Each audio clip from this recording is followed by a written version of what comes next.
Well, good morning. Here it is. It's Monday already. Weekend went fast, and of course today is July the 8th, and this past week went by awfully fast, and of course it's again Monday morning. Hope that you had a great weekend.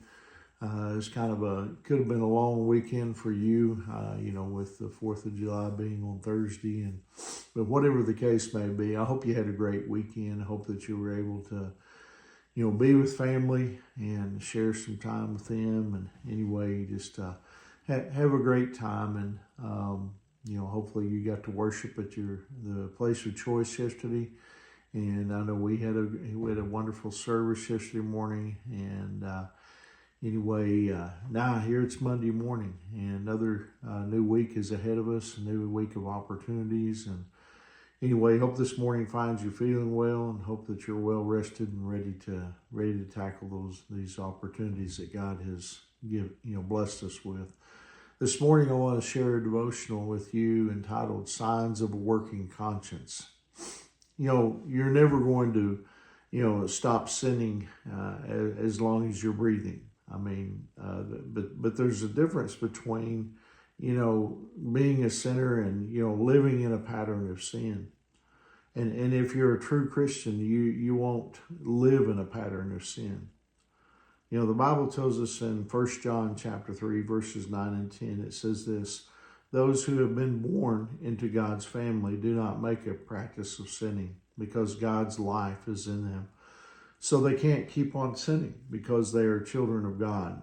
So now we can tell who are children of God and who are children of the devil. Anyone who does not live righteously and does not love other believers does not belong to God."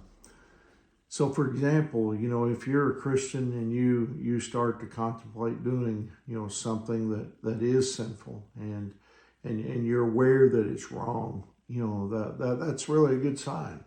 It's good to come under the conviction of the Holy Spirit. And if you end up, doing the wrong thing anyway, and then you feel deep, guilt afterward, that too is a good sign. It means that your conscience is working. Our consciences are like smoke alarms. The purpose of a smoke alarm, of course, is to it's to alert us to danger, or the need to change the battery. And in the same way, our consciences tell us that that what we're doing is wrong. However, you need to be concerned, when you can contemplate a sin and you don't feel any conviction about it. You also need to be concerned, when you can go through, with that sin and then don't feel any guilt whatsoever. That means that your conscience isn't working. When God deals with us, when we go astray, it's an indication, that we are, children of God.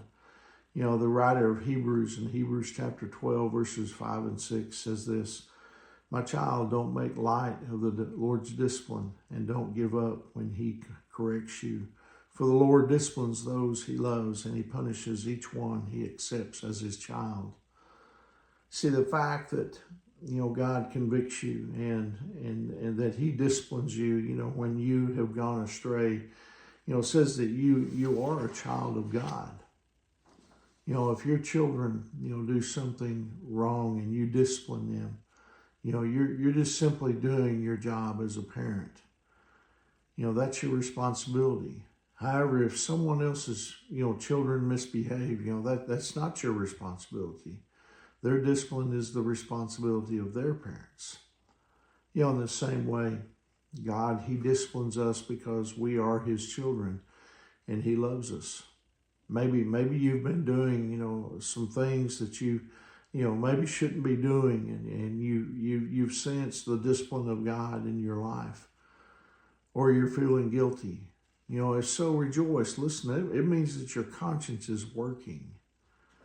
When you don't feel guilt anymore, when you can sin again and again and feel nothing, that means that you're getting a hardened heart.